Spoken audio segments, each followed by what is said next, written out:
سامعین و ناظرین، ہمارے چینل کو سبسکرائب کیجئے اور ویڈیوز کو لائک اور شیئر کیجئے۔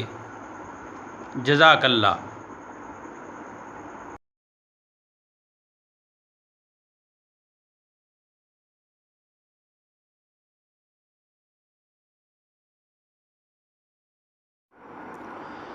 بسم اللہ الرحمن الرحیم۔ سامعین گرامی قدر، ملفوظات جی بابا اٹکی کی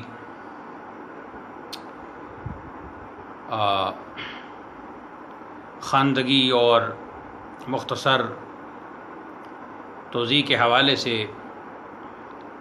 ایک نئے سلسلے کے ساتھ حاضر ہیں۔ آج کا مطالعہ ظاہرہ نمبر 15 سے شروع ہوگا۔ فرمایا، ایک دن ایک ضروری کام کے لیے میں نے چاہا کہ حضرت صاحب یعنی شیخ سعدی لاہوری سے بات کروں، لیکن آپ کے پاس لوگوں کی ایک جماعت بیٹھی ہوئی تھی۔ چنانچہ میں نے آپ کے کان مبارک میں بات کی۔ اس دوران میں آپ کے کان مبارک سے ایسی عطر آگیں خوشبو میرے مشام میں پہنچی کہ 76 سال یعنی 76 جو اس وقت میری عمر ہے تک میں نے ایسی خوشبو نہیں سونگھی۔ سبحان اللہ۔ جامع ملفوظات مولانا چمکنی فرماتے ہیں، حالانکہ حضرت سر العظم جی بابا عطر فروشوں سے آشنا تھے اور ان کے ہاں آپ کا اکثر اٹھنا بیٹھنا رہتا تھا۔ مطلب یہ کہ جب عطر فروشوں کے ساتھ اٹھتے بیٹھتے تھے تو آپ کو ہر قسم کے عطر سے اور ہر قسم کی خوشبو سے آگہی حاصل تھی، پہچانتے تھے کہ یہ کون سا عطر ہے، یہ کون سی خوشبو ہے۔ مگر وہ کچھ جو شیخ کے بدن مبارک سے آئی، گوشت مبارک سے، کان مبارک سے آئی، وہ خوشبو کچھ الگ ہی تھی۔ ظاہرہ نمبر 16۔ فرمایا، اگر سالک راہ طریقت کو کوئی الہام وغیرہ ہو، الہام یہ ہے کہ اللہ کی طرف سے ہوتا ہے، رجال الغیب اور فرشتوں کی طرف سے، تو دائیں جانب یا بائیں جانب، آگے پیچھے یا اوپر نیچے، ان 6 جہتوں میں سے جس طرف سے بھی ہو، تو اسے چاہیے کہ اسی وقت بسم اللہ الرحمن الرحیم پڑھ لے۔ اگر وہ الہام رحمانی ہوا تو اطمینان اور یقین پیدا ہو جائے گا، اور اگر شیطانی ہوا تو اس کلمہ شریفہ یعنی بسم اللہ الرحمن الرحیم سے اس کا تدارک ہو جائے گا۔ اس ظاہرہ سے یہ معلوم ہوا کہ سالک کو، راہ طریقت کے راہی کو الہام ہوتے ہیں۔ الہام دائیں جانب سے بھی ہو سکتا ہے، بائیں جانب سے بھی ہو سکتا ہے، آگے سے بھی ہو سکتا ہے، پیچھے سے بھی ہو سکتا ہے، اوپر سے بھی ہو سکتا ہے، نیچے سے بھی ہو سکتا ہے، جس طرف سے بھی ہو تو بسم اللہ الرحمن الرحیم کا ورد ضرور کرنا چاہیے۔ تو اگر الہام رحمانی ہو تو اطمینان اور یقین ہو جائے گا کہ یہ جو مجھے الہام ہوا ہے یہ درست ہوا ہے، اور اس میں جو بات مجھے کہی گئی ہے مجھے اس پر عمل کرنا ہے۔ اور اگر شیطانی ہوا تو اس کلمہ شریفہ یعنی بسم اللہ الرحمن الرحیم تسمیہ سے اس کا تدارک ہو جائے گا، اور یہ یقین اور اطمینان ہو جائے گا کہ یہ الہام جو ہے رحمانی نہیں بلکہ شیطانی ہے۔ ظاہرہ نمبر 17۔ فرمایا، جس دل میں ذرہ بھر بھی یعنی ذرہ بھر بھی دنیا کی محبت ہو، ذرہ بھر کہنے سے مراد بہت ہی قلت کی طرف اشارہ، یعنی تھوڑی سی بھی محبت ہو، وہ دل اللہ تعالیٰ عز شانہ کی محبت کے لائق نہیں۔ اللہ جل شانہ کی محبت کا ایک اثر اور حضرت محمد صلی اللہ علیہ وسلم کی توجہ کا ایک پرتو ہونا چاہیے۔ یہ نہیں کہ آپ اللہ کی محبت کا بھی دعویٰ کرو، رسول کریم صلی اللہ علیہ وسلم کی بھی محبت کا دعویٰ کرو، اور پھر آپ کے دل میں دنیا کی محبت ہو، تو اس کا مطلب یہ ہے کہ آپ دنیا سے محبت رکھتے ہو، اللہ اور اس کے رسول سے محبت نہیں رکھتے۔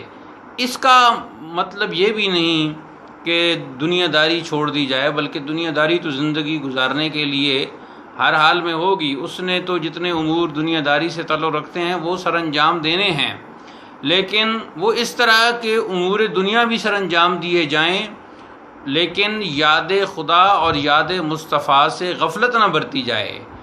ان ہستیوں کی یاد میں ہو کر جو کام بھی کیا جائے گا تو دل ادھر ہی مائل رہے گا، کیونکہ دل جو ہے وہ مرکز محبت خدا اور مرکز محبت مصطفیٰ صلی اللہ علیہ وسلم ہے۔ ظاہرہ نمبر 18 فرمایا جس شخص نے تھوڑا سا بھی اپنا کوئی کمال بیان کیا تو اسی وقت اس نے اپنے کمال کو رو بزوال دیکھا۔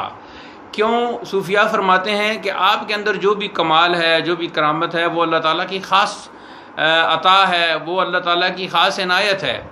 تو جب اس کی خاص عطا ہے اور خاص عنایت ہے تو اس میں آپ کا کوئی کمال نہیں، آپ کی اس میں کوئی فنکاری نہیں۔ تو جب وہ اللہ کی عطا ہے تو پھر اس کو اس انداز سے بیان کرنا کہ میرے اندر یہ خوبی ہے، میرے اندر یہ ایبلٹی ہے، میرے اندر یہ کوالٹی ہے، میرے اندر یہ کمال ہے، تو یہ درست نہیں۔ اور اس انداز سے بیان کرنا کہ دیکھو تمہارے اندر تو یہ کمال نہیں ہے لیکن میرے اندر یہ کمال ہے، تو جو ہی اس کمال کو بیان کرنا شروع کرتا ہے سالک، مرید خالص، تو پھر وہ زوال دیکھنا شروع ہو جاتا ہے، اس کا وہ پھر کمال ختم ہونا شروع ہو جاتا ہے، کیونکہ وہ اس کمال کو اپنی منزل مقصود سمجھ لیتا ہے، جبکہ اس کی منزل مقصود وہ کمال نہیں، بلکہ منزل مقصود تو معرفت خدا و تعالیٰ اور اس کی رضا کا حصول اور مقام تسلیم پر پہنچنا ہے۔ ظاہرہ نمبر 19 ایک دن خلوت میں فقیر راکم الحروف سے فرمایا، راکم الحروف سے مراد مولانا محمد عمر چمکنی، جو شخص ہمارے پاس اللہ تعالیٰ کی طلب کے لیے آتا ہے ہم اس سے ہر قسم کی گفتگو کرتے ہیں اور دوران گفتگو میں تصرف سے کام لیتے ہوئے اس کو ذکر حق القاء کرتے ہیں، یعنی ہم اپنی جناب سے خاص انداز سے اس تک ذکر پہنچاتے ہیں۔ ہم اس سے ہر قسم کی گفتگو کرتے ہیں اور دوران گفتگو میں تصرف سے کام لیتے ہوئے اس کو ذکر حق القاء کرتے ہیں۔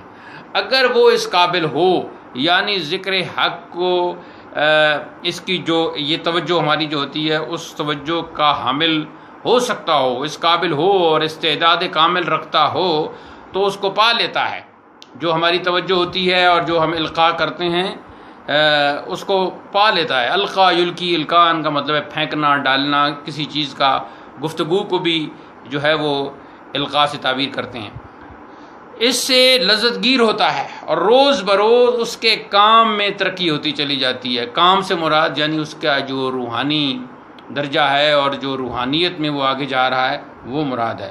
تو اس کے کام میں یعنی روحانیت میں راہ سلوک کی جو مشکلیں ہیں وہ آسانیوں میں تبدیل ہوتی چلی جاتی ہیں، ترقی ہوتی چلی جاتی ہے اور ہمیں کوئی تشویش نہیں رہتی، ہم اس سے بے غم ہو جاتے ہیں۔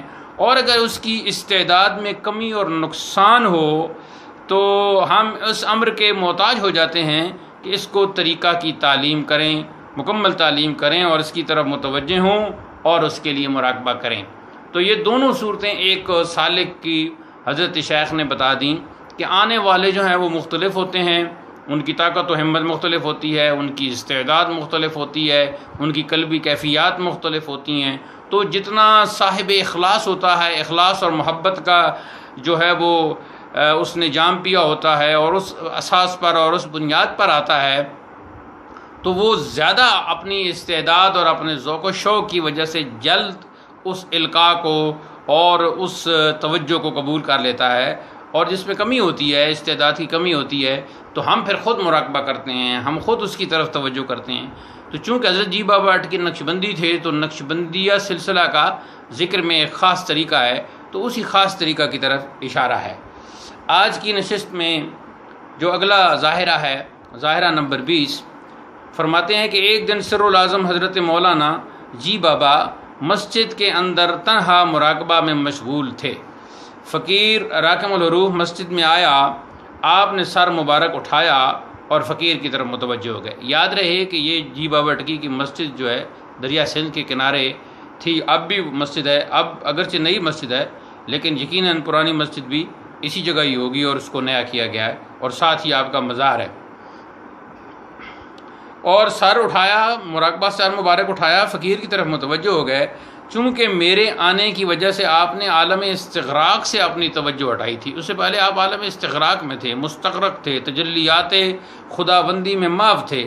لہٰذا میں نے اپنے آپ کو بہت ملامت کی اور نادم و پشیمان ہوا، اور دل میں کہنے لگا کہ اس وقت مسجد میں کیوں آ گیا تھا، مجھے نہیں آنا چاہیے تھا. کاش مجھے پتہ ہوتا تو میں حضرت کی یہ جو آپ ایک خاص عبادت میں، خاص کیفیت میں تھے، اس میں آپ کو جو ہے اس میں خلل انداز نہ ہوتا. حضرت سر الاعظم جی بابا علیہ رحمت نور فراست سے میری ندامت و پشیمانی کو دیکھتے ہوئے فرمانے لگے، آپ اس بارے میں کس لیے تشویش کا اظہار کر رہے ہیں؟ خود چونکہ مومن جو ہے وہ نور فراست سے دیکھتا ہے، تو وہ تو بہت بڑے شیخ تھے، تو کہ تم کیوں پریشان ہو رہے ہو، کیوں اس طرح تشویش کا اظہار کر رہے ہیں؟ آنکھ بند کرنا اور سر نیچے کر لینا تو بطور رسم و عادت ہے. اللہ تعالیٰ کی عنایت سے کام اس سے آگے نکل گیا ہے. یعنی ہمارا آنکھ بند کرنا اور یہ تو ہمارے لیے ایک رسم اور ایک ظاہری عادت ہے، وگرنہ ہمیں تو اس کی بھی ضرورت نہیں پڑتی. ہمارا کام تو اس سے بھی آگے نکل چکا ہے. چاہے ہم سو رہے ہوں یا جاگ رہے ہوں، کھا رہے ہوں یا پی رہے ہوں، کھا پی رہے ہوں یا چل پھر رہے ہوں یا باتوں میں لگے ہوں، کوئی صورت بھی ہو، خدا کی یاد سے ہم فارغ اور غافل نہیں ہوتے. غفلت کو ہماری جانب بالکل راستہ نہیں ہوتا. یہ ہے وہ بات جو اوپر والے ایک ملفوظ میں آئی ہے، ایک ظاہرہ میں آئی ہے. یہاں بالکل اس کی خود بخود توضیح اور وضاحت ہو گئی ہے کہ ایک ایسا وقت آتا ہے کہ ہم ظاہری طور پر دنیاوی امور سر انجام دے رہے ہوتے ہیں، لیکن در حقیقت ہم یاد الہی میں غافل ہوتے ہیں. آج کی نشست کا آخری ظاہرہ نمبر 21 فرمایا، ہمارا سونا اور جاگنا برابر ہے، دونوں میں کوئی فرق نہیں ہے. البتہ سونا گویا خلوت ہے اور جاگنا جلوت. تو یعنی اس میں یہ فرما دیا کہ ہمارا سونا اور جاگنا برابر ہے. جب ہم سوئے ہوتے ہیں تو تب بھی یاد الہی میں ہوتے ہیں، وہ ایک ہماری خلوت ہوتی ہے کہ ہم بالکل اس میں جیسے ایک ہم اکیلے ہو جاتے ہیں اور لوگوں سے میل جول نہیں کرتے. اور جاگنا ہماری جلوت ہے کہ ہم زیادہ انوار و تجلیات اور زیادہ جو ہے وہ اس میں محویت اور زیادہ استغراق ہوتا ہے ہمارا، اور یاد الہی میں ہم زیادہ محو ہوتے ہیں اور زیادہ اس کے انوار اور تجلیات کا مشاہدہ کر رہے ہوتے ہیں. اسی ظاہرہ نمبر 21 پر آج کی یہ نشست ہماری ختم ہوتی ہے. یہ ہماری چھٹی نشست ہے ملفوظات جی بابا اٹکی کے حوالے سے. تو اللہ تعالی ہمیں تصوف کے ان رموز و اسرار کی سمجھنے کی توفیق عطا فرمائے، ان کا فہم عطا فرمائے، اور ان پاکیزہ اور پاکیزہ دامن اور ان روحانی خزانوں والے ان مشائخ کے طفیل اللہ تعالی ہمیں بھی نور معرفت سے پر نور کرے. وآخر دعوانا ان الحمدللہ رب العالمین، والسلام علیکم ورحمۃ اللہ. اسلام زندہ باد، پاکستان پائندہ باد.